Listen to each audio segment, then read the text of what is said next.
Brownstone on West 35th Street in Manhattan. Most people walk by without a second look. This is Nero Wolfe's office, a man who thinks he's the world's greatest detective. Truth being, he is.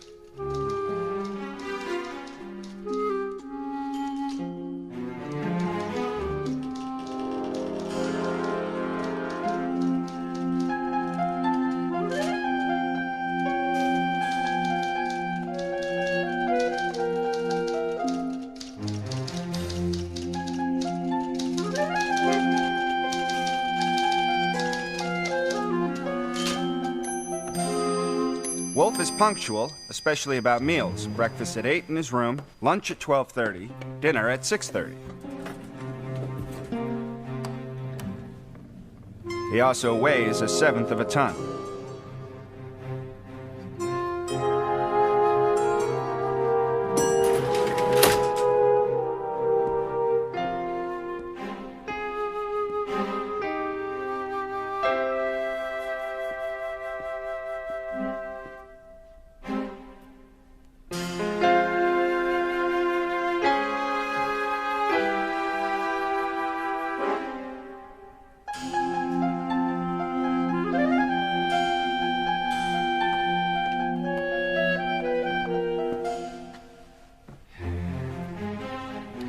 Evening. Good evening.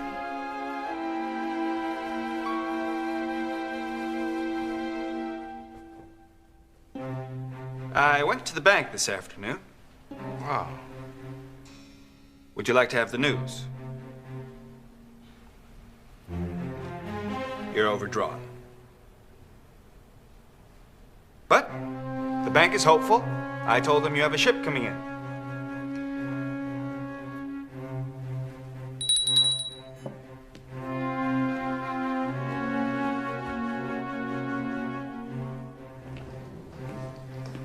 Smells great, Fritz. What is it? Starlings. Delivered this morning. Fresh.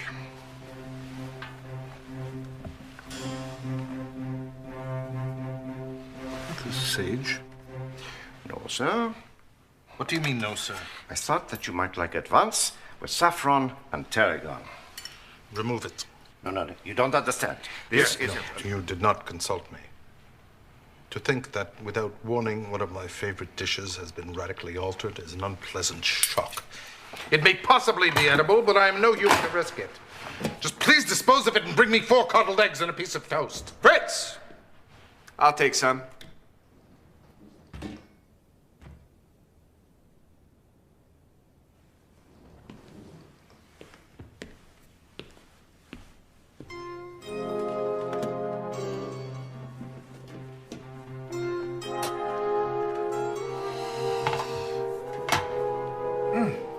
Saffron. Yeah. Really wonderful. Surprisingly a little fat. Thank you, sir. And there's a glaze or something. Oh, where'd you use that? That glaze is a secret, but I can tell you one ingredient. Red currant. Red currant, yes. Yeah. And you like the saffron and tarragon? He doesn't know what he's missing. Thank you, sir.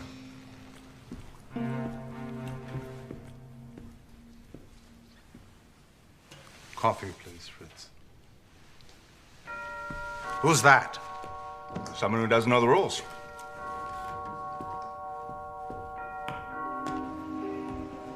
Wrong number. Guess again. You're actually a good one. I gotta see Nero Wolfe. What's your name? Pete. Pete. Got a last name, Pete. Drossos. And what do you want to see Mr. Wolfe about? I got a case. I'll tell him. Now, normally I would run the kid along.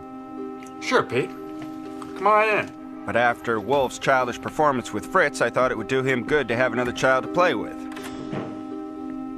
Right in here.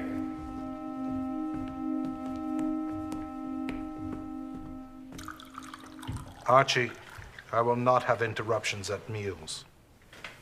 You call eggs a meal? This is Mr. Peter Drossos. He wants to consult you about a case. I was going to tell him you were busy, but I remembered how sore you got at Fritz because he didn't consult you. I didn't want you to get sore at Pete because he didn't consult you either, so here Sit down, he is. Mr. Drossos. Ragging Wolf is always a bit of a gamble.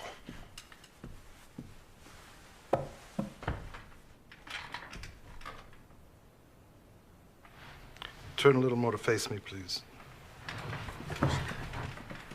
Thank you. You wish to consult me? Yeah, I got a case. I always welcome a case, but timing is a little unfortunate because Mr. Goodwin was going out this evening to see an important billiard match. Now, of course, he'll have to stay here to take down all that you say and all that I say. Happily. Like I said, always a gamble.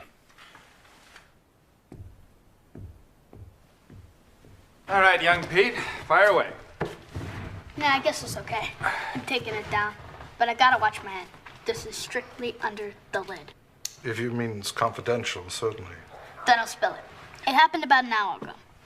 I was at the corner of 35th and 9th, working the white bracket. Please, what is the white bracket? You know when a car stops at the light? You, hop to it with the rag and start wiping the window. Yeah, well, anyway, this caddy stopped for the light. Well, the window was closed, so I couldn't hear her. But she worked her lips. Hell, get a cop. The guy stuck a gun in her ribs, and I got a license plate. Connecticut YY9432. May I see it, please? It's excellent. So what do you think of this case I got? Well, it seems a little hazy. Okay, look, the car was a dark gray 52 Caddy. The driver was a good looker. She had on big gold spiders for earrings. Spiders that legs stretched out like so, right? Pure gold. Pure gold, huh? Yeah, okay, it looked like pure gold. Well, anyway, these people, they had bucks. So I figured, if he kills her and I identify him, I can get the reward if I hang it on him. But that's when I decided I need to come see you because this case is too big for me to handle by myself. So I figured 50-50. What do you say? Archie, you have that license number? Call Mr. Kramer's office and give them that number. Say that you have information that that car or its operator may have been involved in a violation of the law in this city in the past hour and suggest a routine check. Do not be more definite. Say that information is unverified and that inquiry should be discreet. Wait. Who's this Mr. Kramer? A cop? No, he's an inspector. Well, you yourself suggested the possibility of murder, Pete. If there was a murder, there is a corpse. If there is a corpse, it should be found. Unless and until it is found. Where's your case? We have no idea where to look for it. So we'll trick the police into finding it for us. I often make use of them in that way. Archie, of course, you will not mention Pete's name since he doesn't want to be marked. Call Kramer.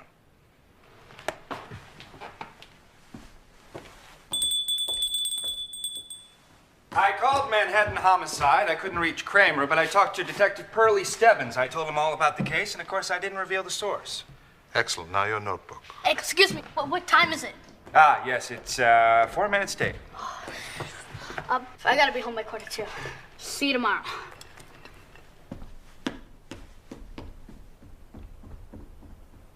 After that, a billiard match would seem pretty dull. But, might as well go. Beer, Fritz. Sir? The next afternoon, Wolfe was having a beer relapse. He was trying to cut down to 2 quarts a day, and it wasn't going very well.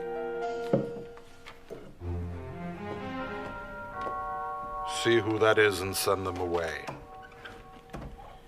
Well, I supposed, of course, it was Pete, but it wasn't. It was Sergeant Pearlie Stebbins of Manhattan Homicide West. Nobody's home. Nuts. I want to see Wolf and you. All right, this is me. I know that. Now take me to Wolf. Yesterday evening, you called me up about a car, a dark gray Cadillac with Connecticut plates. I told you we had some information, not checked that the car, the driver, the owner was involved in something. I know that. Exactly what was your information and where did you get it? Well, now, you asked me that yesterday. I passed. I still pass. We don't want our informant to be annoyed. Well, he's gonna be. Now, who was it and what did he tell you? Nothing doing, Pearlie. Now, you know damn well this is just a bad habit of yours. Now, if something happened that makes you feel that I should tell you who and what, you tell me what happened and see if I agree. You know how reasonable I can be? A couple of hours ago, car stopped for a red light at the corner of 35th and 9th. A boy with a rag starts wiping the window. As he circles in front of the car, it suddenly jumps forward, runs over the boy, keeps going.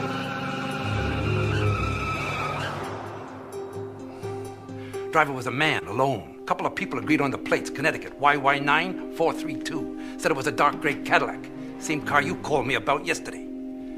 The boy died in hospital shortly after the ambulance got him there. What was the boy's name? What's that got to do with it? Just tell me his name. Drussells. Peter Drussells. Son of a bitch. Who? The boy? No.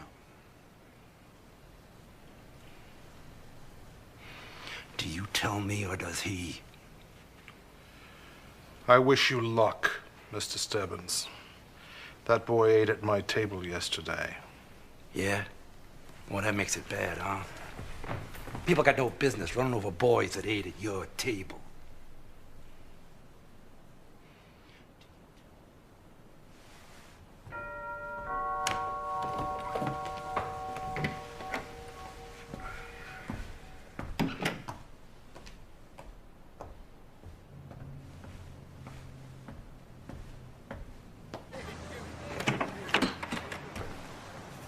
Can I help you, madam?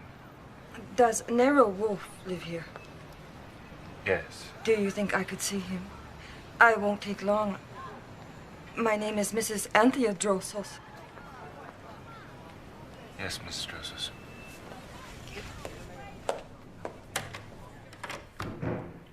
You are Nero Wolfe? I am. And this gentleman? Sergeant Stebbins, homicide. He's investigating the death of your son. My boy Pete would not want me to tell this in front of a cop. I'll be in the kitchen. Archie?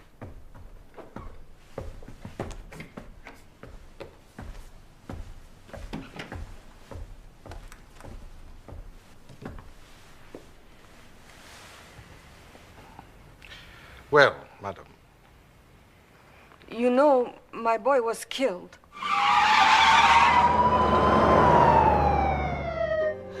Mom, I'm here, Pete. go to Mr. Wolfe. Tell him what happened. We're almost at the hospital. The can. The can where I keep my money. Give Mr. Wolfe the money. Hold on, Pete. Hold on. Tell him to find the guy that ran me down. Tell him to find.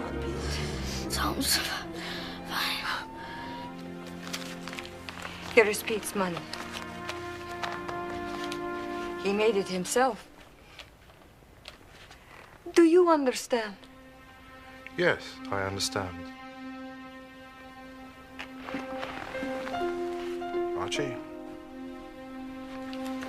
This way.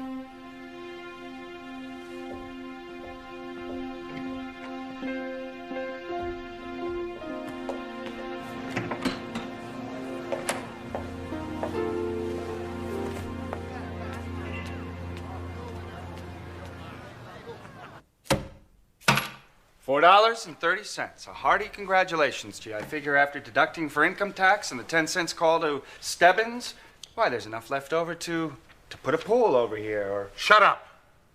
Will you return that to her tomorrow? I will not return it tomorrow or any other day. You know that's impossible. Give it to the Red Cross! No, you give it to the Red Cross. Should that woman come back here and ask what we did with Pete's money, I'm not going to feel like saying the Red Cross, and I'm not going to feel like lying. You brought him into this house! This is your house! You gave the boy cookies!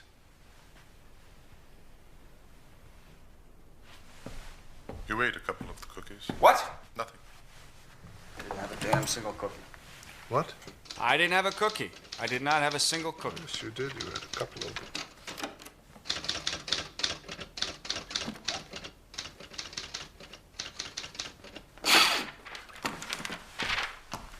Well, he said it's not so much that you earn the money, but to feel like you've earned the money. So why don't we earn our money?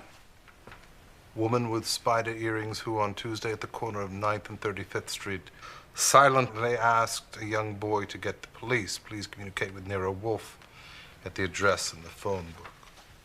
There's enough money there to run an ad in the Mirror, and if not, I'll throw in a few bucks. I regard that as brilliant. We're using Pete's money for Pete. And since there's not a chance in a million there'll be a nibble, it won't expose you to any work or involvement. What do you say? Very well. Tell Cohen it has to appear in tonight's edition. Don't explain.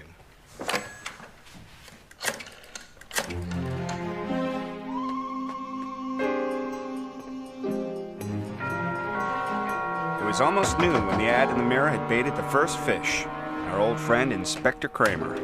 Where's Wolfe? Inspector Kramer.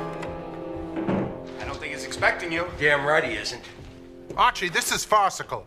Why'd you put that ad in the Mirror? I do not use brassavolas and trigeneric crosses. Now, your notebook, Archie. Dear Mr. Jordan.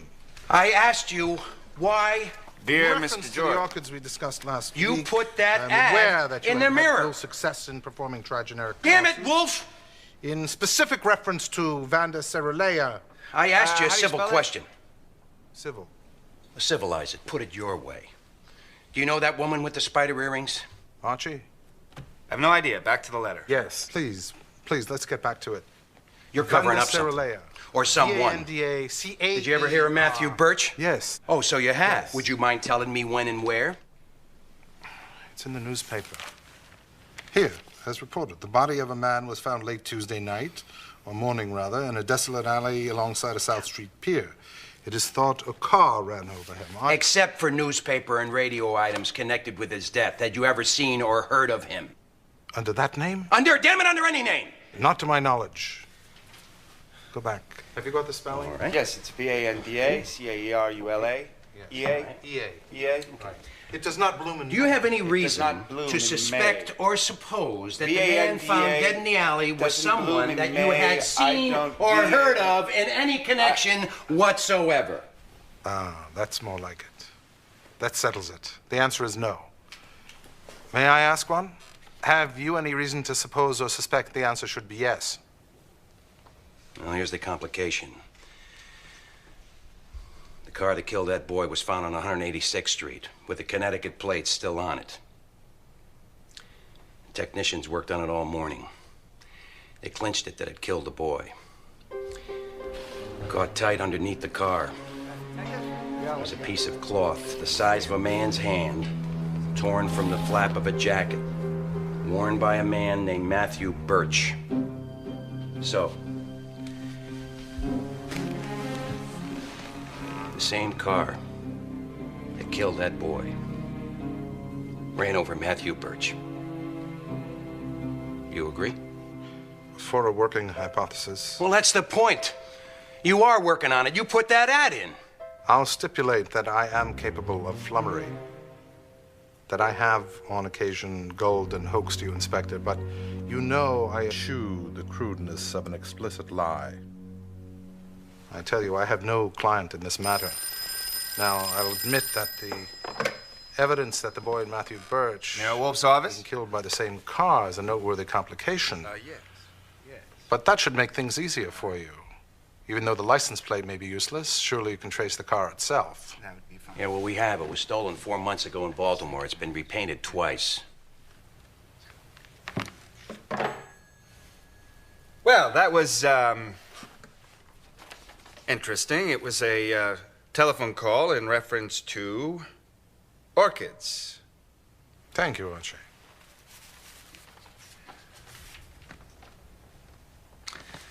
Okay. You know, I've never had any notion that you're a crude liar, Wolfe. I've never seen you be crude. No. Not crude. Nuts. Archie, I'm not happy with... Wait. The phone call. It was a woman answering the ad. She wouldn't give her name. She made an appointment.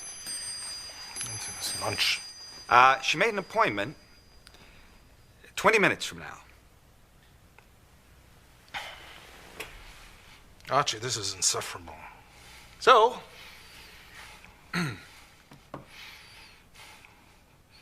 Dear Mr. Jordan. dear Mr. Jordan.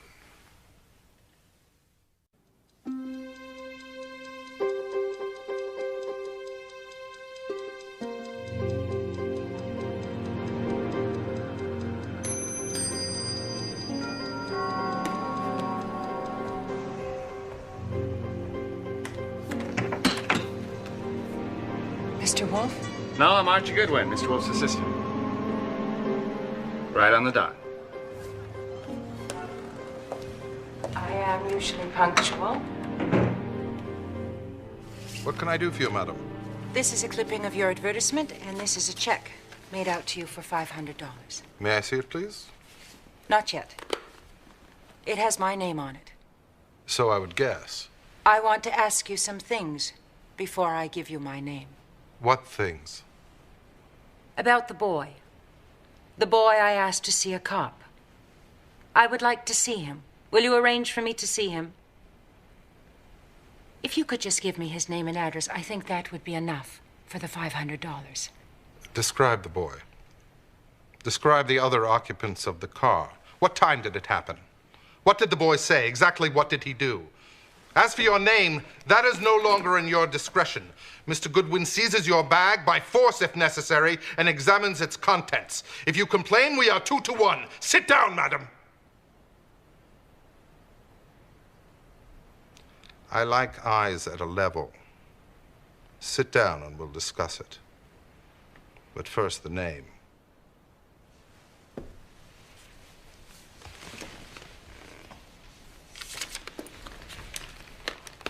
My driving license. I am Mrs. Laura Fromm. I am a widow. My New York residence is... I've noted it. Do you still maintain you were driving the car and told the boy to get a cop? I do, most certainly. Then you're in a pickle. The police want to question you about a murder. Yesterday, a car ran over the boy and killed him intentionally. What are you saying? It was the same car, the one you professed to be driving when you spoke to the boy. I don't believe it. You will. The police will explain to you how they know it was the same car. There's no question about it, Mrs. Fromm. I am not assuming that you were driving the car that killed the boy, but I tell you, merely by being drawn to me by that advertisement and coming rigged in those earrings, you have put your foot in it. And if you stick to it that you were driving the car, you will have fully qualified as a feeble-minded donkey. I was not driving the car. That's better. Where were you Tuesday evening between 6:30 and 7? At an executive meeting for the aid to European refugees. And the following day, Wednesday? Where was I? Same time, 6:30 to 7. What has that got? Oh. That's when he was struck and killed. I was having tea with a friend. Friend's name, please. The friend's name is Paul Kuffner, my publicist.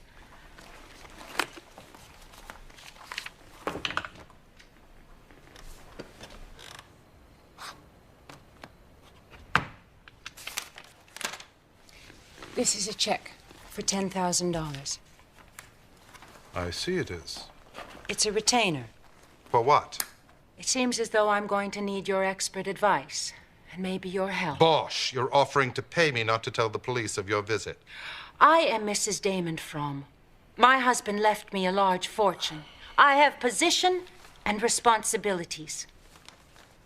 If you were to report my visit to the police, I would arrange to see the commissioner. So,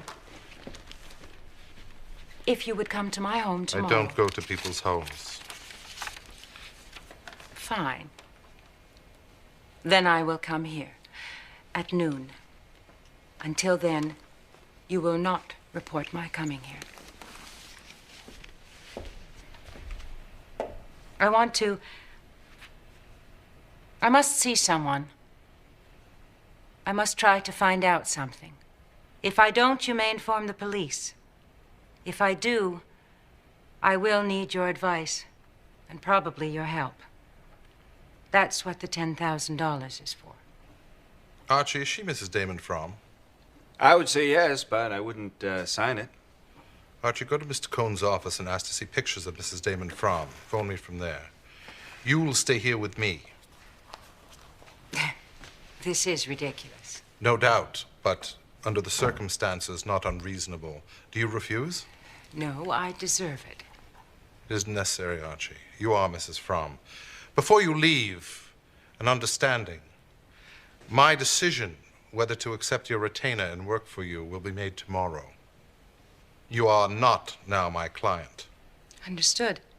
And a question. Do you know who the woman was who was driving the car Tuesday and spoke to the boy? I won't answer that now because I can't. I really don't know. But you think you know? I won't answer it. Have you ever seen or heard of a man named Matthew Birch? No, why? A man of that name was run over and killed by a car Tuesday night. And it was the same car that killed the boy Wednesday. Since the car itself cannot be supposed ruthless and malign, someone associated with it must be. I am warning you not to be foolhardy or even imprudent. Mrs. Fromm extended her hand. Wolfe doesn't usually rise when a woman enters or leaves, but it was lunchtime and the hand was in the way. I walked Mrs. Fromm to the door, spent the rest of the day making sure her check was bona fide.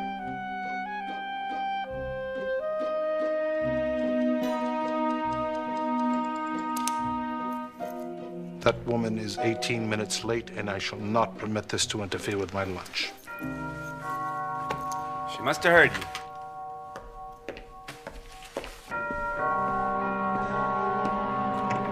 I'm Dennis Horan, counselor at law. I'm James Albert Maddox, also an attorney.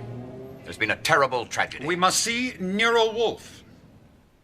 Mrs. Fromm's body was found an hour ago. She was apparently run over by an automobile. Is that the reason you've come to see me? Mrs. Fromm was a former friend and client. Not your client. I advised her. Badly. Perhaps it would be well for each of you to tell me, without interruption, to what extent and with what authority you represent Mrs. Fromm. I represent Mrs. Fromm. You do not. My firm is counsel to Mrs. Fromm. I am counsel for the Association of European Refugees. I am also the executor of Mrs. Fromm's estate. And in that capacity, Mr. Wolfe, I ask you formally, under what conditions and for what purpose did she give you a check for $10,000? I prefer not to tell you. Do you know the law, Mr. Wolfe? No. Then I suggest you seek advice. I can compel you to disgorge that check unless you can establish that Mrs. Fromm received value for it. I can't. She received nothing. But I intend to earn that money. How? By making sure her murderer is exposed and punished. That's ridiculous. We'll see. Am I correct, sir, in assuming that you are not demanding that I return the money Mrs. Fromm paid me? That depends. Tell me under what arrangement and for what purpose the check was made out, and I will consider the matter. No, sir, I will tell you nothing whatsoever of the conversation I had with Mrs. Fromm. Then you're withholding evidence. Phooey, I will report it to the police.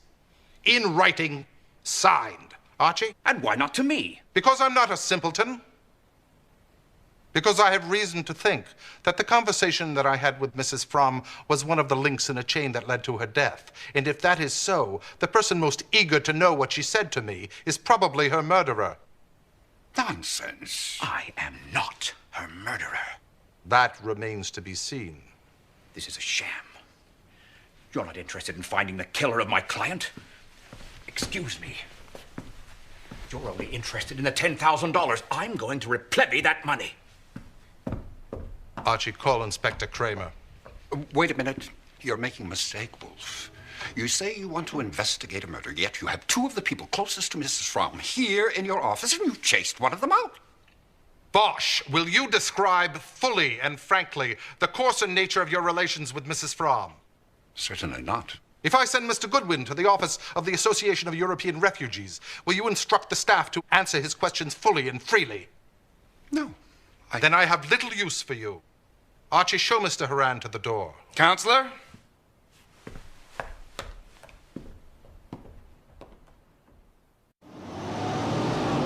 I wasn't sure Mrs. Fromm would like to be called a socialite. It didn't seem very dignified, but then it isn't dignified to be murdered by a car either. Hey, Lon! Hey, well, some Nero Wolfe is on the case. I was just passing by. I want to ask you a question. What are do you know about Laura Fromm's activities the day she was killed? What do I get? Appreciation, respect, trust me. Yeah. All right, start with lunch. The Churchill, Paul Kuffner, public relations guy for the AER. Association European Refugees, yeah. Yeah, Kuffner told the cops she was worried about something. What happened after lunch? Then back to the AER office where Mrs. Wright, executive something, says they spent their time going over the books. Then Fromm goes home, meets her personal secretary, friend, and confidant. Named? Jean Esty. Esty helps you get dressed for dinner. The butler says they had some argument. Where's dinner? Dennis Horan's apartment. Yeah, who's there? Just Horan, his wife Claire, Angela Wright, and Paul Kuffner. Dinner breaks early.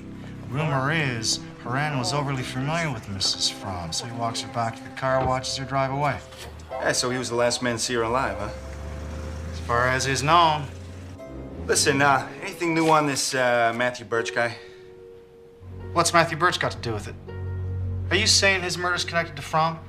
What else you know about the guy, huh? He's a special agent for Immigration Naturalization Services, married, seems to live above his means. What do you got? Cops seem to have it wrapped up that the same car that killed the kid killed Birch. Hey, and Fromm was killed by a car also. That's sweet, Archie. That's very sweet. So who hired Nero Wolfe? Nope, not yet. Hey, what do you mean? Come on, come on. I promise you I'll give you an exclusive later. Hey, Archie. No. Tasting. Wasn't tasting, I was sampling. You must explain to me the difference someday. Inspector Kramer was here. Any blood flow? You have to ask him yourself. The top floor was devoted to Wolfe's second obsession, orchids. Ah, I can tell you. Wrong. Dendrobium. What information did you obtain from Mr. Cohen? Well, Miss Fromm had quite a busy social schedule. And so I told him. Wolfe sat there with eyes closed and nose twitching. With her publicist, Mr. Kuffner. And, when I finished, he held his pose for a long moment, absorbing everything. I think. Then, he opened his eyes. Kramer was here. Yes, so Fritz said. Yes, he was uncommonly offensive. He intimated that had I told him yesterday of Mrs. Fromm's visit, she would not have been killed. He was insufferable. How old is Jean Esty? Lon didn't specify. He thought young. I suppose under 30. Why? Is she comely? No data. Get her and bring her here. Get her and bring her here. Well, that's Nero Wolfe. How was I even going to get to see Jean Esty? I concocted and rejected 4 different plans. Yes? Yes, there seems to be some confusion about the flower arrangements for the funeral. I must consult with Miss Esty immediately. Mr. Goodwin is the name? This way, please. Thank you.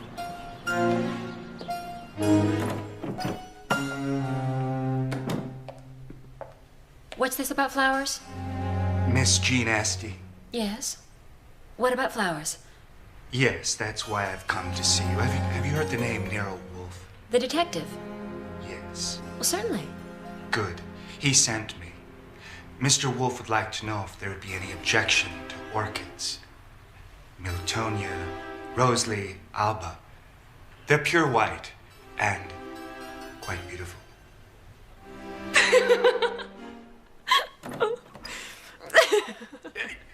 Grief. Grief. Quite accustomed. We have it under control. Thank you. Thank you. You see, what?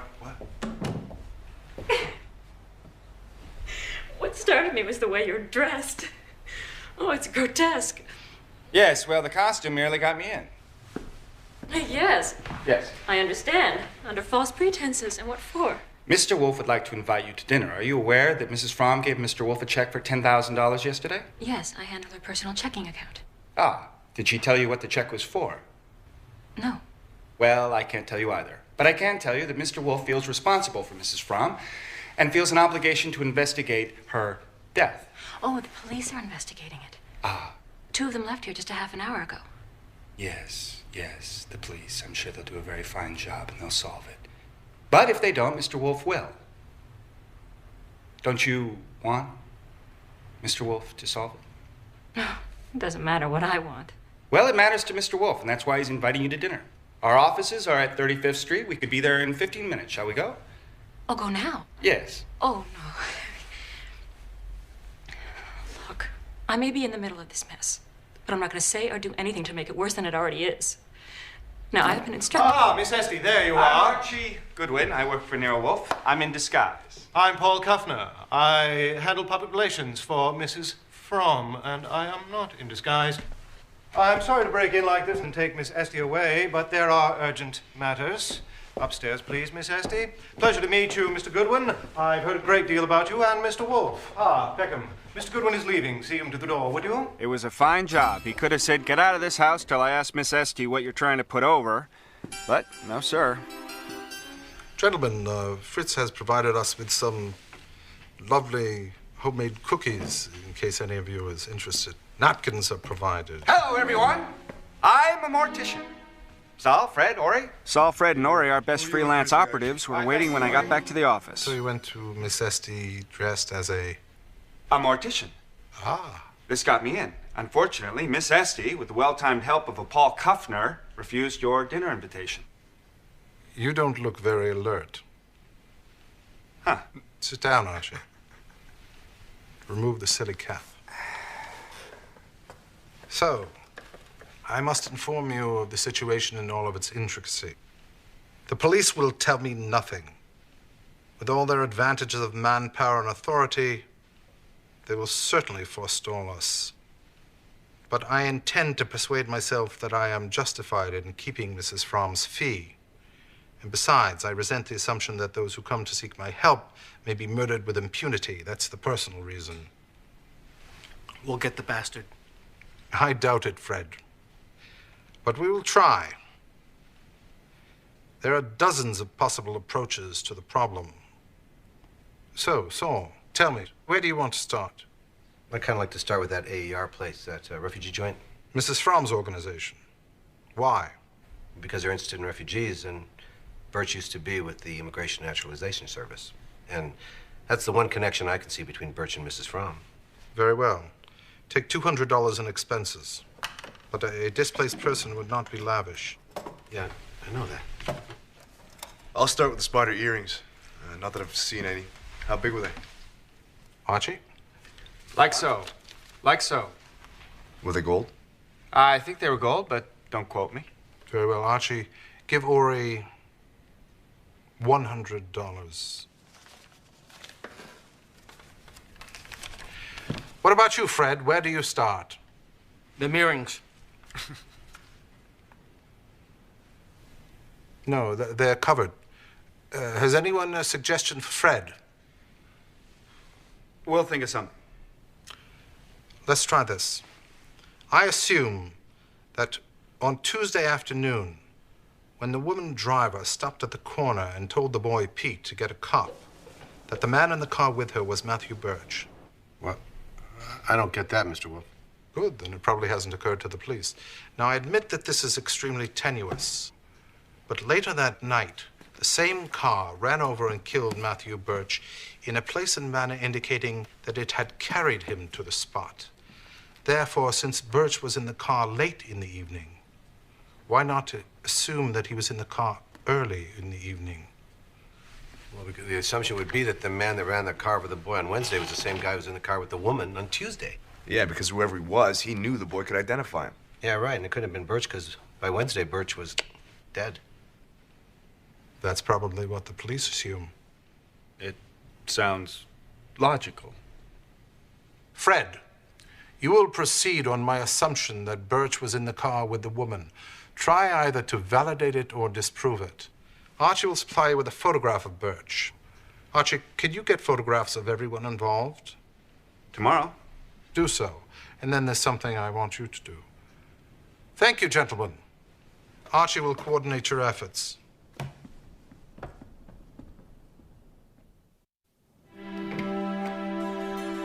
Morning.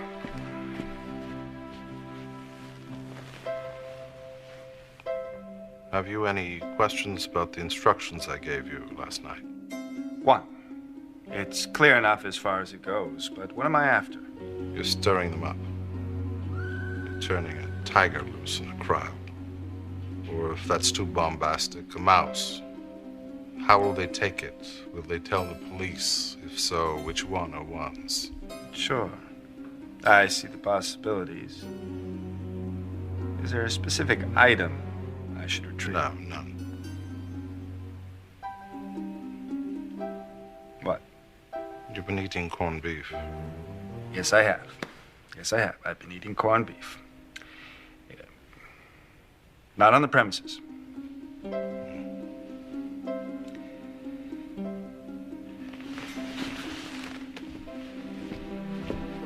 Well, no costume today. Representing Nero Wolfe. Yes, but not exactly. Oh? I'm here on my own. On your own. But don't you work for Nero Wolfe? I like to get work for me, too, when I get a chance. Read the other side. You discuss what Mrs. Fromm told Mr. Wolfe. Yes, that's exactly what I want to talk with you about, but just between you and me. I don't understand. Oh, you soon will. You see, I was present during the talk that Mrs. Fromm had with Mr. Wolfe. I remember all of it. I have a very good memory. I could recite it to you word for word, or mighty close to it. Well? Well, I think you'd appreciate hearing what that talk was. I have reason to believe that you would find it most interesting, and I will recite it to you word for word for $5,000. Oh! Now, I don't expect you to have that kind of money right now. You can pay me this afternoon, but I must be paid in advance. This is incredible. Why on earth should I pay you 5 cents to hear about that talk, let alone $5,000? Why? Well, that would be telling, wouldn't it? After you pay and I deliver, you may or may not decide whether you got your money's worth. And what if I told Mr. Wolfe about your offer? I'd say you're a liar. He trusts me. I'd simply say you were a dirty liar. Well, I suppose I should be insulted and indignant, but I'm too shocked. I didn't know you were a common skunk. You should go. Yes, well, think about the offer. I'm looking for a Mrs. Moran. Thank you, sir. Just across the street. Mrs. Horan. Do I know you? Do we know each other? Quiet, darling. Do I? Not exactly. But we're about to meet. Oh, a detective. Working with Nero Wolfe. For Nero Wolfe. Have you heard of him? Oh, yes. My husband saw him the other day. What day was it? I'm not sure. If you're looking for him. No, Mrs. Horan, actually. Turn the card over. To discuss what Mrs. Fromm... with me? Why would I be interested? Oh, Mrs. Fromm visited Mr. Wolfe, and Mrs. Fromm? I was present throughout their She conversation. tried to help all those people. Their entire conversation. You see, I heard everything that was said, and to satisfy your curiosity, I will tell you for $5,000, and I will pay it back the day it rains up instead of down. How about that? What an amusing idea. Yes. Raining up instead of down. Yes. Would it be raining from the clouds up or up from the ground to the clouds? Well, either, actually. I think I like it better raining up from the ground. Ah, well, we're not really talking about the rain, are we, Mrs. Horan? You see, I'm willing to sell you some information about what Mrs. Fromm might have said to Mr. Wolfe. But why would that interest me? Oh, I see. You mean she told him something awful about me. That doesn't surprise me any. What was it? Well, I'm not sure you understand exactly what I'm talking about here. Maybe I need to make myself perfectly clear. First, you give me the money, then I give you the facts. See? Do you know what I think, Mr. Goodwin? No, I do not. I think you're much too fine a person to use these kind of tactics to stir up my curiosity. Well, if it's the money, we could... I thought you were a nice man. You have kind eyes. Did you know that? I thought you were a nice man, but I can see I was wrong. Yeah, what? Well, that's not necessary. Oh, no. Bad dog, bad. Hey, could you just have him stop? Well, it's dangerous out in the front lines, but I still wasn't ready to give up on my quest for $5,000. This is the Association for European Refugees. Yes, it is. Just like the sign says, well, I'm here to see Angela Wright. She's busy. Well, show her this card. She's busy. Show her the card, she'll see me.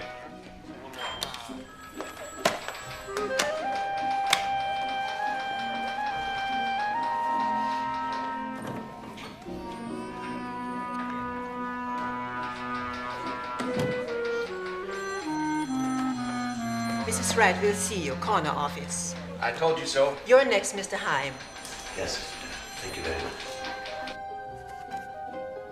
Come in. Afternoon. You represent Mr. Nero Wolfe. I suppose you're a detective also. Well, actually, Are you trying to solve her murder?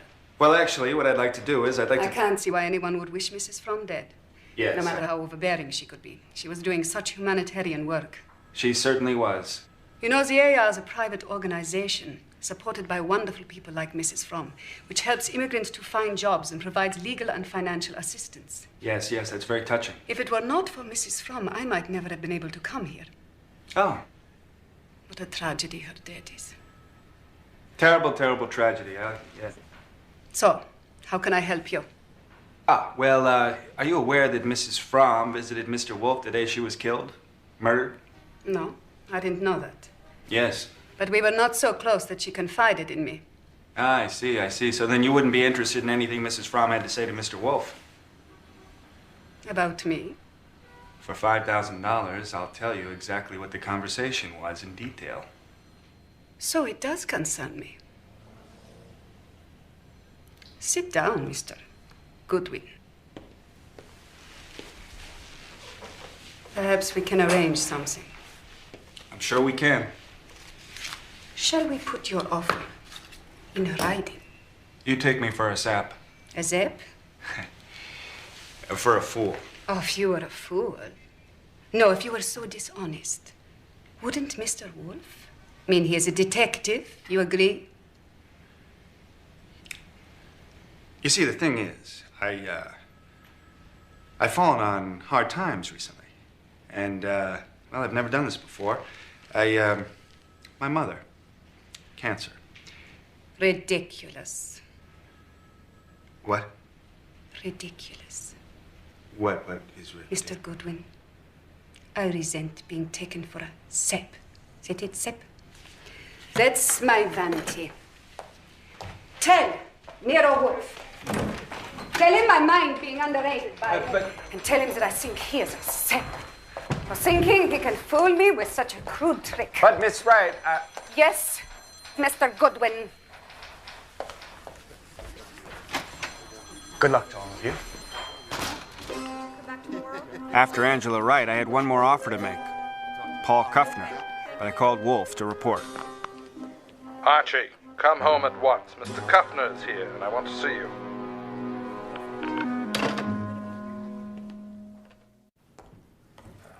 Oh!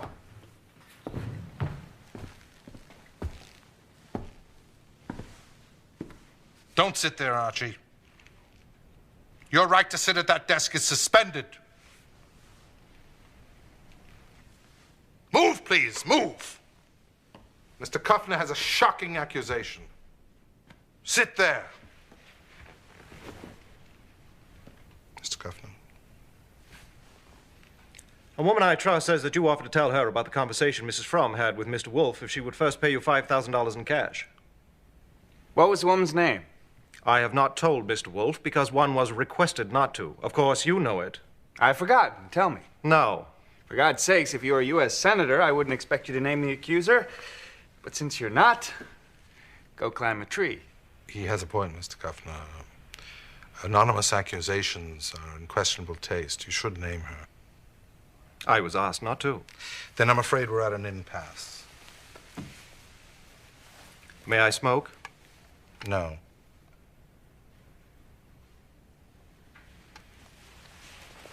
It was Angela Wright. Archie, did you make Angela Wright such a proposal as described by Mr. Kuffner? No, sir. Did you say anything to her that could have reasonably been construed as such a proposal? No, sir. Then you may sit at your desk. Mr. Kuffner, I'm afraid we're at a dead end. If it is an issue of veracity between Mr. Goodwin and Mrs. Wright, I believe Mr. Goodwin. Yes, you would. Of course. And even if I could prove such an offer was made, where would it get me? Look, Wolfe, we haven't much time. I must get to Mrs. Fromm's funeral. But you should know that my professional function was to give advice to my clients. Mrs. Fromm and the association relied on me to handle their affairs so that their activities would be regarded in a favorable light. I will do anything in my power to see that Mrs. Fromm's reputation is not damaged. And while I see no connection between the association's affairs and her death, I believe it is possible, indeed probable, that there is a connection between Mrs. Fromm's death and a talk with you. Now, if I'm to further my client's interest, I need to know about that conversation. I've tried to talk to the police about it, but they won't tell me, so you must. I'll pay you $5,000 for it. Which is it, Mr. Kuffner, black or white? 5 minutes ago, you were going to report an iniquitous proposal. Now you're ready to be a party to it. An extraordinary ethical somersault. I have the cash with me. No, Mr. Kuffner. I'm afraid to deal with you. You're too agile for me. You can't deny me. You can't. As a representative of Mrs. Fromm's interests, I have the right to demand it. You'll be late to the funeral.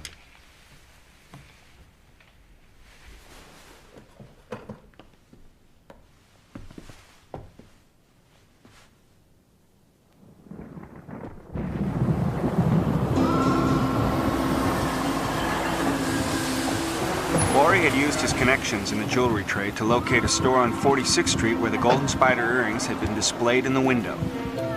When Ori asked about them, the proprietor clammed up. Now it was up to me to open that clam. Somehow.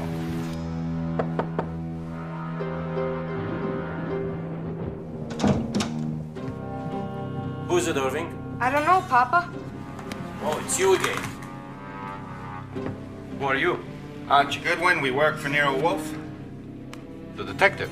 That's right. I want to ask you something about the murder of Pete Russell's. Who's that, a gangster? I know nothing about gangsters. I know he was a 12-year-old boy, just like your son here. Irving, go. Do your homework. Now. A boy murdered? Why don't you say so? Come, explain.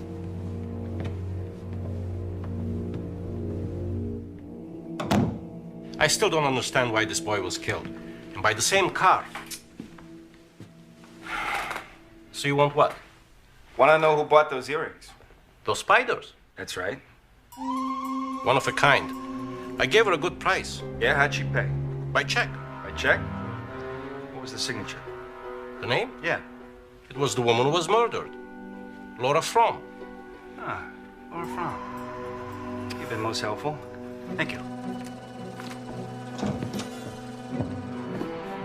We're back. We tracked down the earrings. Guess who bought them? Mrs. Damon Fromm. You knew? No, Ori. I was asked to guess. Now I know. Good work, Ori. Saul phoned. He started something, but he's not sure what. Yes, I know. I told you I saw him at the association office. Yes. He calls himself Leopold Heim. Under that name, he has taken a cheap hotel on First Avenue. After you left the association office, he had a brief talk with Angela Wright. Who referred you to our organization?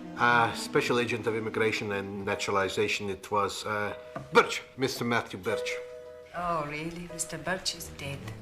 Dead? Oh, I'm sorry, I didn't know. A few weeks ago, he told me to come here, so here I am.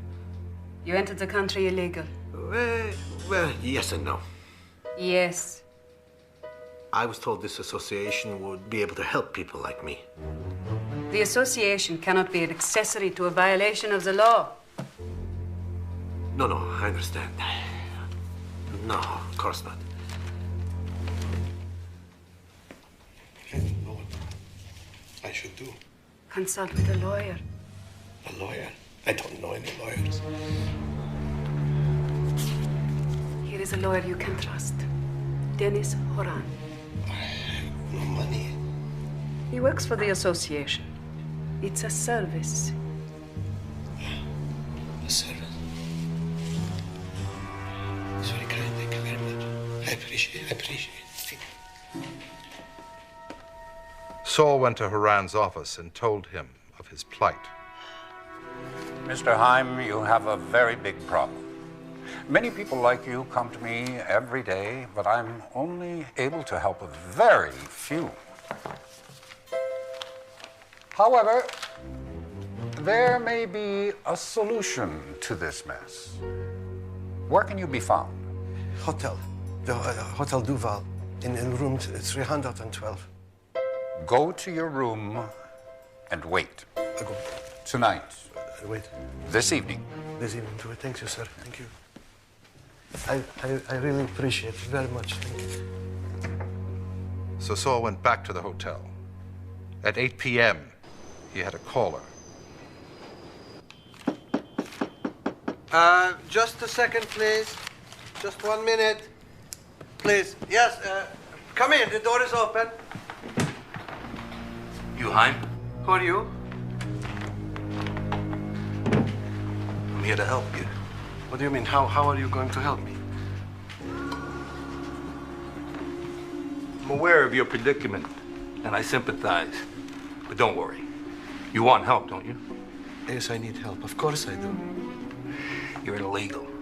Illegal? Well, in a manner of speaking. That means the FBI and the police have to be dealt with. It's going to be costly. So you want how much?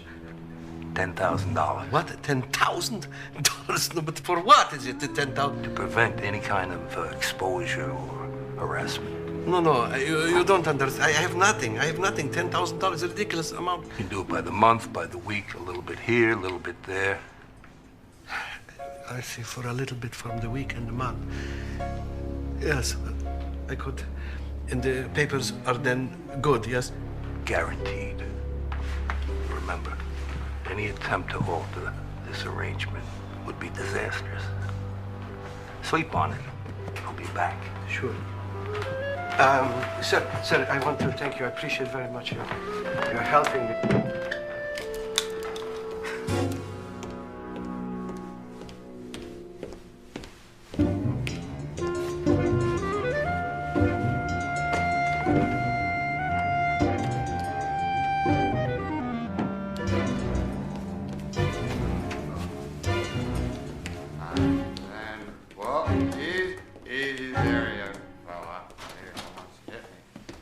When he left, Saul managed to follow him. The man is now at a restaurant on 3rd Avenue and 14th Street. Saul called from across the street at, well, it was less than a half hour ago. I'll take the sedan and drop Ori at Saul's. And I'll lay back with the car. Nero Wolfe's. Archie, it's Fred. Is the boss there? He ought to hear this. Hey, Fred, it's Fred. Take a taxi, all right? Go to Saul's. It turns out that Fred needs me worse than Saul. I'll come and join you. Go on, Fred. I'm at a phone booth, 9th Avenue, 55th Street. I just found out a lot of new stuff about Matthew Birch. His main hangout was a dump on 9th and 54th, Danny's Bar and Grill. I've been in and out all day asking about Birch, telling people my name was O'Connor and what was eating me, as I've been told that my wife was seen with him in a car last Tuesday afternoon, a dark gray Cadillac. One guy finally told me that there's a guy who can give me the lowdown on Birch, and if I want to see him, come back between 9:30 and 10. Go ahead and play it, but wait till I get there. I'll take the sedan and park across the street. When you see the car, go on with your date. I'll wait in the car until I hear you scream or they roll your corpse out. If you leave with company, I'll tell you. Otherwise, walk along 42nd Street, keep going, and I'll wait until you're loose, and then I'll come get you. You got it? Okay. Anything else, Mr. Wolfe? No, proceed.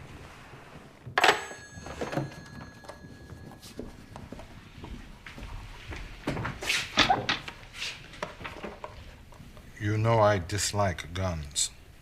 So do I, except in situations where I might get knifed, plugged, or shoved off a building.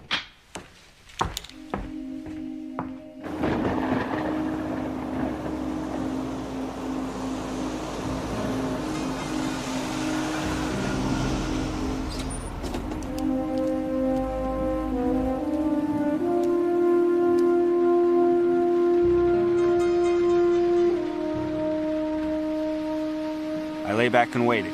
I decided to wait half an hour until 10:19, but I didn't have to wait that long.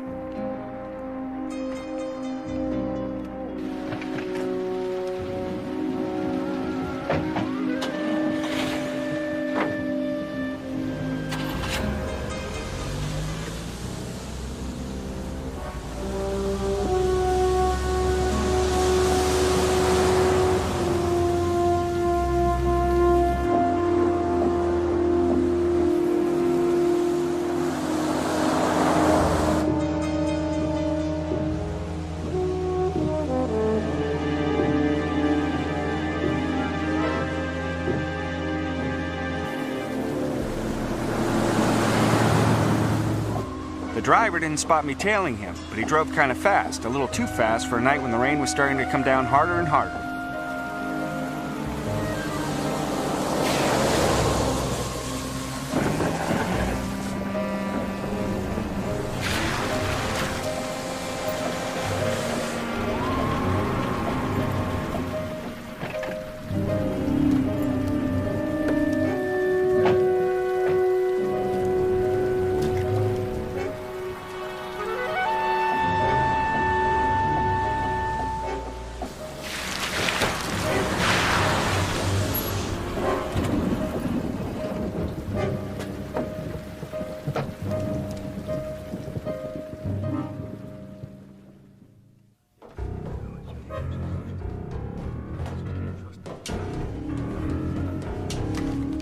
They were talking. I couldn't make out what they were saying, so I looked for a better vantage point. Get up.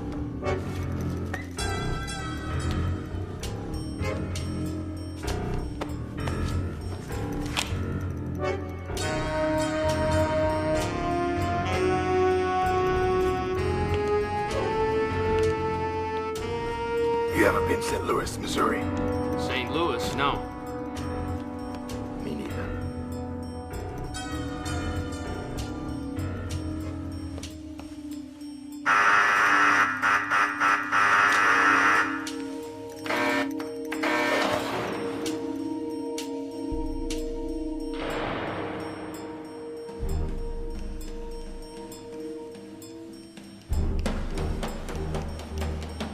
I hear they got alligators there.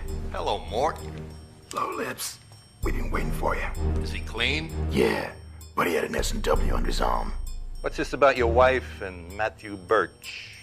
Someone said they saw her with him. I think she's cheating on me. You know Matt Birch? Me? Birch? No. But she must have known him. I guess so. Check his papers. I gotta tell you, my name's not O'Connor. No, it's Durkin. See, the reason Shut I up. was just... Archie. Private Dick, huh? Who you working for? Myself. Even a private dick has a personal life. My wife, you know... Shut up. Sit down. Archie. The big white guy. His lips. I followed him from the hotel. Where's Ori? Ori's upstairs. He's watching our back. What do you got for me here, Mort?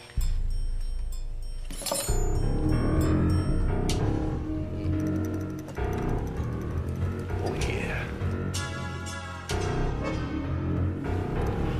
Let's get serious now. I want to hear you talk.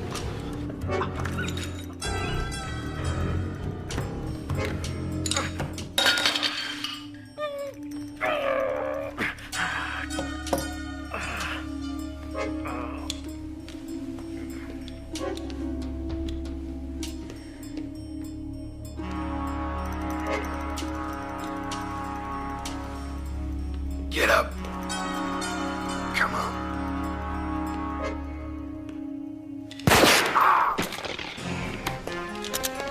Back up. Be nice. Does it hurt? Good, good. Get some rope, boys. Tie him up. In less than a minute, the thugs were all trussed up, so I looked through their wallets. They were Lips Egan and Mortimer Irvin. And the last entry is Leopold Heim, me. What do you think? A little blackmail? So that's it. Jeez, there must be 1,000 names in this book. Each one paid 10 grand, that's 10 million bucks. Quite a racket, fellas. Do you care to comment? You know, I ought to explain, shouldn't I? I should explain. Yeah. We work for Nero Wolfe, and we disapprove of blackmail, but that's not what we're working on. We're working on a murder, or should I say 3 murders. So, if I ask you about your racket, it's to get at a murder, see? For instance, was Matthew Birch in with you on this? Ow! Ow! You lousy little rat! Now that that's out of your system, you feel better? Another thing, how much of the cut of the dough was yours and who got the rest? What dough? What dough? Huh. Who gave you the tip on Leopold Heim? Nobody. Tough character. He's very tough, Archie. Let me do a little crisscross on him. Yeah, get his arms. All right. Hey, Fred, move him. Come on. All right, here we go. The crisscross, yeah. Now, I don't know if you've been introduced to this or not. It's a scientific method for stimulating the vocal cords. If and when you decide you don't want to do it anymore, well, there's a phone right there, and you can always call police headquarters. We'll stop the science here, and you can tell them anything you want without interference from us. Or you can answer my questions. Did you see Birch in that car? Huh. Who gave you the tip on Leopold Heim?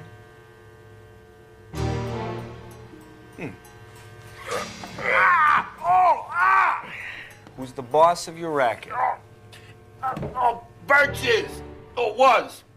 All right, now we're getting somewhere. Now, did you see Birch in the car with a woman last Tuesday afternoon? What woman? What woman? You know, this hurts me more than hurts you. All right, let up. I saw them together, yeah. You saw them together in Birch's car? I don't know whose car it was. Huh? Who's the woman? I don't know her either. All right, who was driving the car? Was Birch driving the car? No, that's what surprised me. She was. Birch wasn't the type of guy to let a dame do the driving. Who gave you the tip on Leopold Heim? I don't know. Oh, no, come on, I'm telling the truth. I got leads in two ways, from Birch and from some woman. What woman? I don't know. Well, how do you know it wasn't a trap? She uses a password. A password, huh? What was the password? Send the spider to the fly. Send the spider to the fly. Spider earrings. Yeah, spider earrings. Hey, very good, Fred. Very, very good. And what number did you call her at? Oh, I never called her. No, she called me. Birch was the contact. Were you expecting anyone?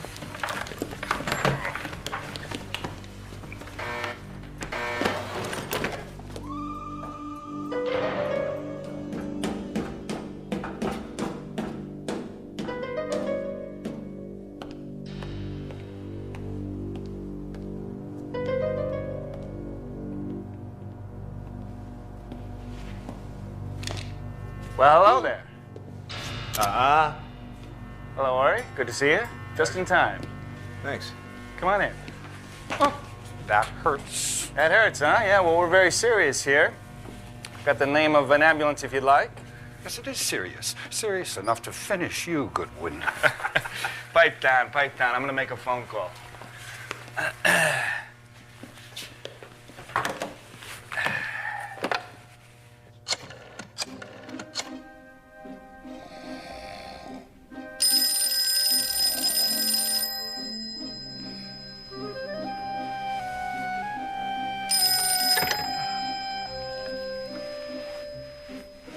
Nero Wolfe.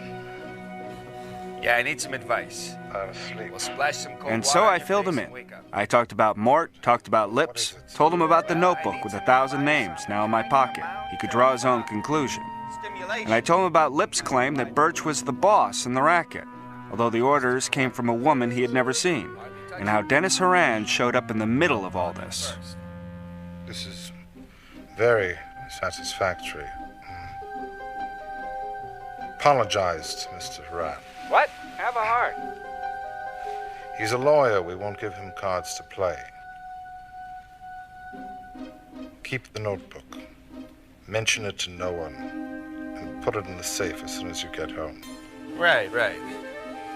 Although it makes me ill to conceive. As Wolfe laid out the rest of the plan, some of it was sketchy, but finally I said I had it and I hung up. These barbarians to my house. Boys, you committed 2 felonies. Assault with a firearm on Fred and extortion on Sal. You'll never make it stick. No, wait. Now, my inclination would to have the cops come down here and take you 2 birds away, but I work for Nero Wolfe, see? So he might think differently. He might want to bring you to his house for questioning. So that's what we're going to do.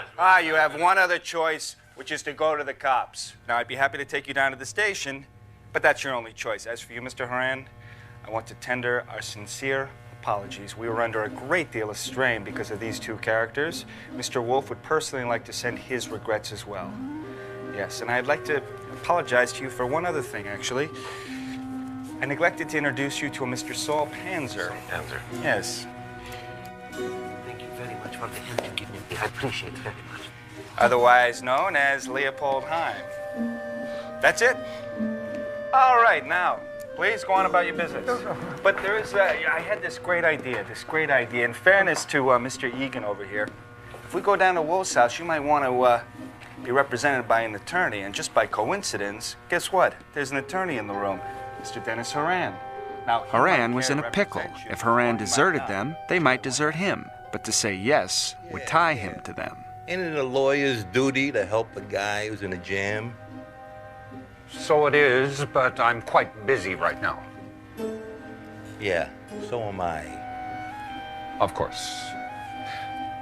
Very well, I'll see what I can do. We'll have to have a talk. All right, let's go, boys. Hey, bring those pliers for a souvenir, Fred. Good morning. Good morning.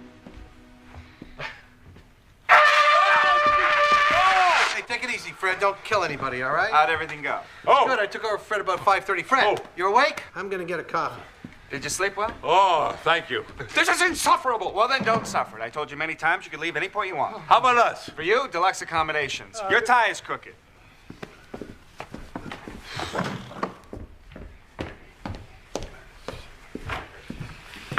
Eat breakfast. Well, that includes 3 house guests. Guests here.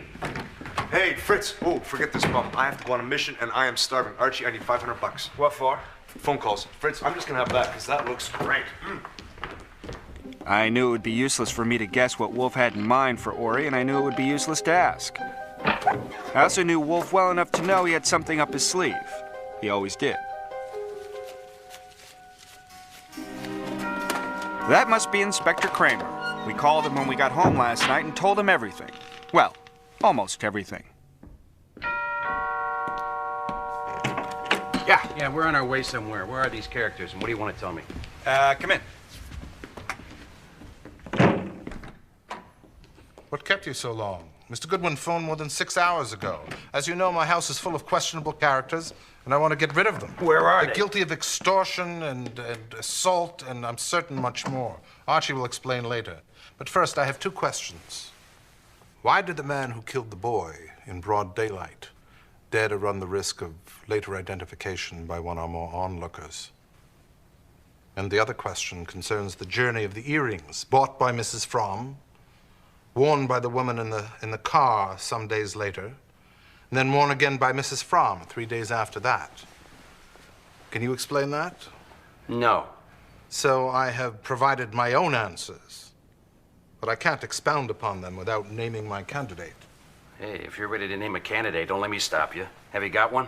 Oh, yes. The hell you have. Name him. The question was, have I a candidate? Not am I ready to nominate. I may be in an hour, in a week, but not now. What is it, Fred? Yes, sir. Haram wants to speak with you. Now. Urgent. This man, Haran, is a hyena, and he irritates me. Why don't you talk to him?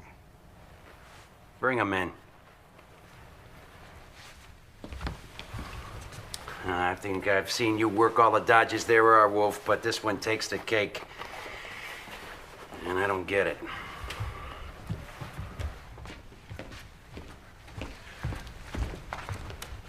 Oh. I'm glad you're here. So am I. I have decided to reveal a conversation I had with Mrs. Fromm the night of my party. I would have revealed it earlier, except that as her attorney, I thought it privileged. But now, it seems critical. Get to it, Haran. She told me that she had received information that someone in the organization was furnishing the names of illegal immigrants to a blackmailing group led by Matthew Birch, and that a man named Egan was involved. She impressed on me especially the importance of avoiding any scandal that might damage the association. It was so like her, always thinking of others, never of herself. You okay? Yes. Aren't you, Egan's attorney? No. No, that was a mistake. I acted on impulse. I've told him I can't act for him. Pearlie, bring Egan. You realize, of course, that this man is evidently a low criminal. He's in a desperate situation. He's scarcely a credible witness. Yeah. Come on in. Let's take a pew. Aren't you Lawrence Egan? Otherwise known as Lips Egan? Yeah. That's me. And Mr. Horan here says he doesn't represent you anymore. He also says that you're a low criminal and a... That's not what I said! Shut up! One more interruption and out you go. Did you say you wouldn't represent him anymore? Yes or no? Yes. Did you say he was a low criminal? Yes. Then shut up. Have you seen this man before last night? Well? I gotta think.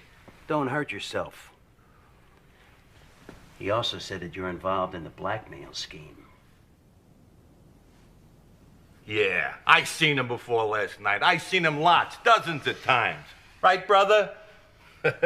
You lousy Ray. He's in it up to his ears. That's a lie! You led him into this. Maybe so. But I got all I need right now, Mr. Horan. You're being detained as a material witness in a murder and extortion case. Pearlie, get him out of here and take the others with you. Let's go, boys.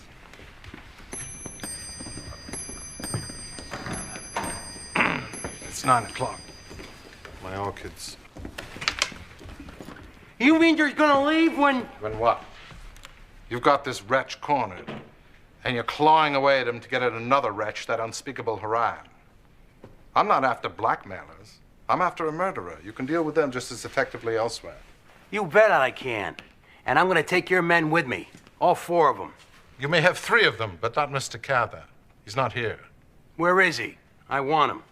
You can't have him. He's on an errand. Haven't I given you enough for one morning? Archie, do you remember where Ori has gone? Couldn't remember to save me. Good, don't try. And the truth was, I didn't have the smallest idea where Ori was.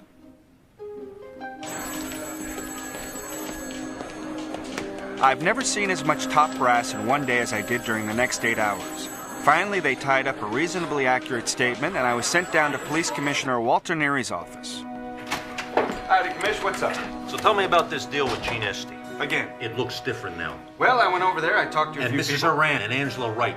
Whose idea was that? Hey, that's you. So Wolfe knew. Well, I'll have to think about that one. That fat son of a bitch. He said he's ready to earn the money Mrs. Fromm paid him to identify the murderer. He wants Stebbins and me. He wants the 5 people chiefly involved. And if that's not enough, he wants 3 or 4 police women, not in uniform. He wants you immediately. He wants Durkin, Panzer, and Egan.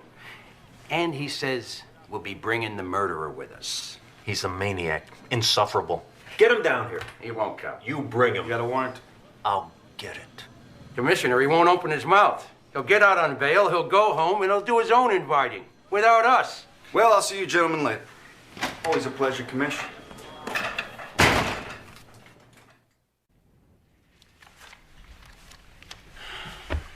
Would someone please tell me what this is all about? I'm Inspector Kramer, New York Homicide. I want you to understand that this is official, only up to a point. You were brought here by the police department with the approval of the DA. I'm done with you. But now, Nero Wolfe will proceed on his own. I want you to understand that he has no authority to insist on any answers to any questions he may ask. You understand that?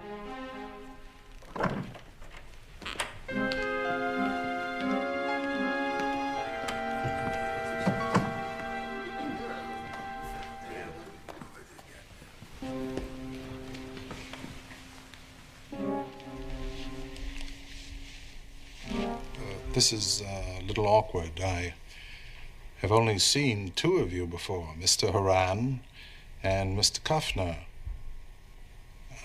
Mr. Goodwin has provided me with a chart, but I'd like to check. You're Miss Jean Estee? Yes. Mrs. Angela Wright? Cheer up. Mrs. Dennis Harai? I I don't see the purpose. Mr. Goodwin tells me you have a charming little pet.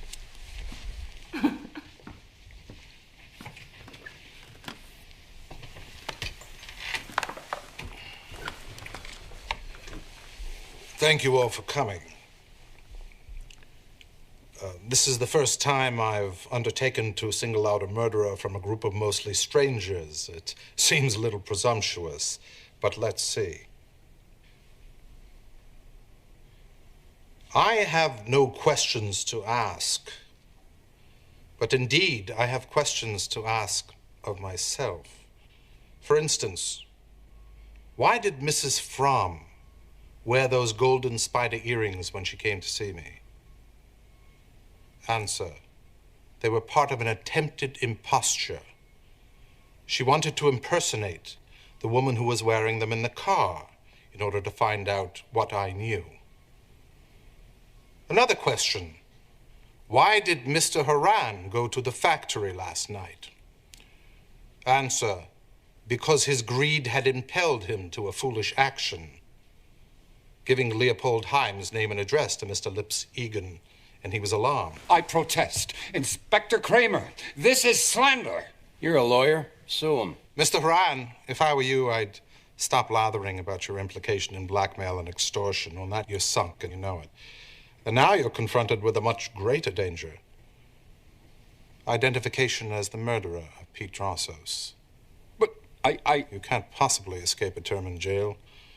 But with my help, you may go on living. I suppose most of you know nothing of the extortion enterprise which has resulted in the death of 3 people, so you can't follow me throughout. But one of you will most assuredly be able to follow me. Where do I begin? With the golden spider earrings. Unusual and very unattractive. Why would a woman of taste like Mrs. Fromm, upon seeing these earrings in a store window, be motivated to purchase them? Perhaps she didn't find them unattractive. Tastes differ? Phooey. Do you remember Mr. Lips Egan saying that in phoning him, a woman used a password? What was it, Mr. Egan? Said the spider to a fly. Exactly. Said the spider. Perhaps Mrs. Fromm had overheard that peculiar password used, and the impulse struck her to play a kind of game with those who she thought might be involved. What game? Possibly to see if anyone would respond. What we do know is that a woman wearing those earrings was driving a car with a man and mouthed the words, "Help, get a cop," to a boy named Pete Drossos, and the car suddenly drove off. The next day, the same car, now driven by a man, ran over the boy at a fairly busy intersection. We know it was a man driving because witnesses caught a glimpse of him. So obviously, the driver was the man in the car with the woman the day before. This seemed obvious because this man would be afraid that Pete Drossos could identify him. But that theory was invalidated when I learned that the man in the car with the woman was Matthew Birch. And Matthew Birch had been killed the night before Pete Drossos was run over. So who was the driver? I put myself in his place. I can't expect to kill the boy at my first attempt. I must anticipate driving through that intersection several, or even many times. There will be people around, witnesses. So what do? Wear a mask? A false beard? No. I proceed with my hazardous and mortal adventure dressed in a brown suit and a felt hat. Manifestly, either I am a peerless dunce or I am a woman.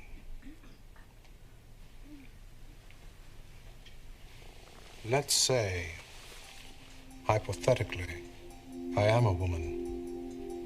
For if I am a woman, many of the complexities disappear, since most of the roles now become mine. I am, let us say, involved in the blackmailing project. I may even direct it.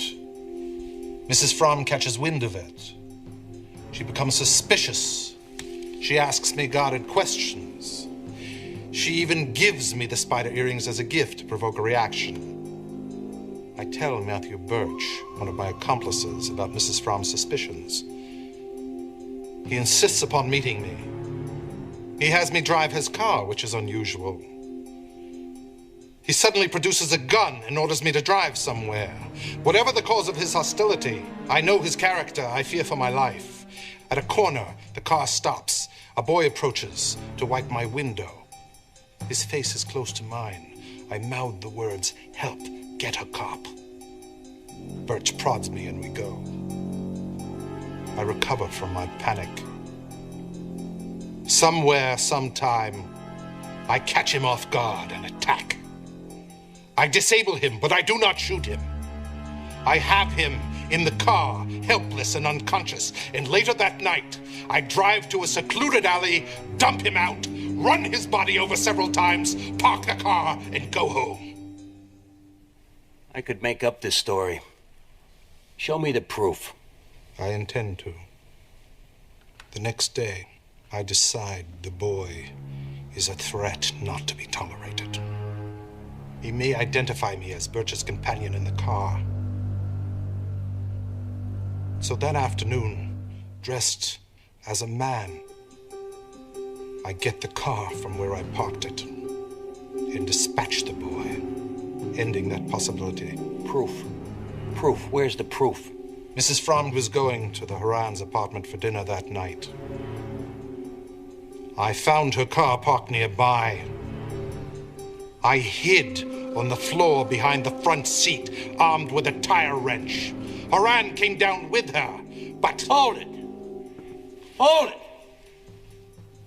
I got him here, but there's a limit. Give me a fact, or we're through. Archie, let them in, please.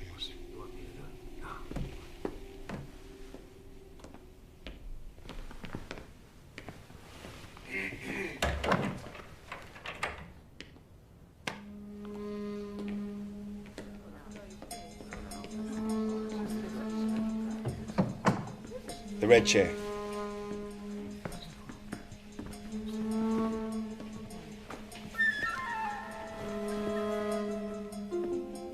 My name is Nero Wolfe. What is your business, Mr. Levine? I'm a partner in B&S Levine. The S is for Sidney, my brother. And the business? A clothing store, men's clothing, on Fillmore Street in Brooklyn. Why are you here? Well, there was this phone call at the store, and a man said that his wife had bought for him a felt hat and a brown suit last week, and did we remember about it? And I said, sure. And he said to make sure what I described, and I did. And then, what happened? Then he talked me into coming here. What a talker that man is. A salesman he should be. I want to know about the woman who bought the brown suit and the felt hat. She's here. I saw her as soon as I sat down.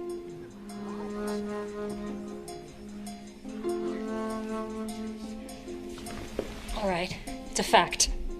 I was a fool. I bought the suit for Claire Haran. She asked me to, and I did it. You bitch! That's a lie! She's a murderer and a liar! Shut up! Shut up! I'll kill you! She was hogging you! All right, Pearlie, get him out of here. She was hogging Get him out of here. Mrs. Haran, too. Get her out of here. I felt I owed Lon Cohen a good shot for his paper. He'd done me some good favors, and now he'd do a few more.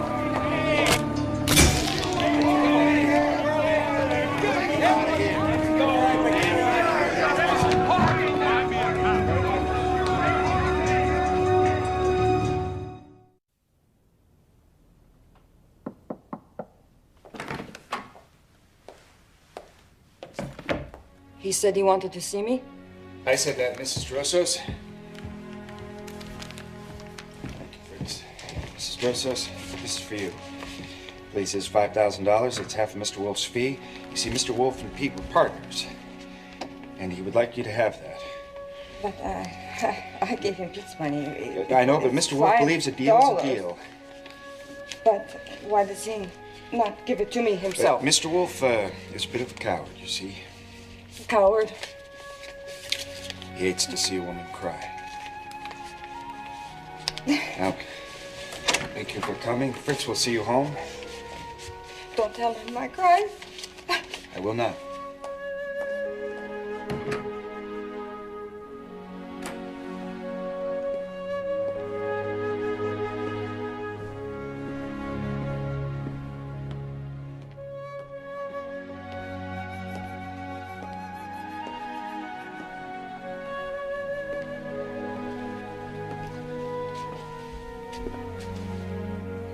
Well, I gave her half of Mrs. Fromm's fee.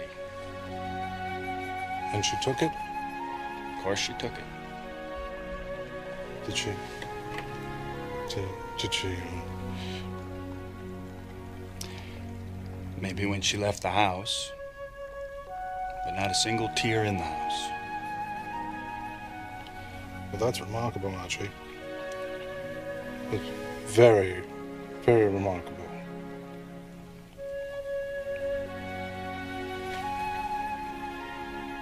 Remarkable.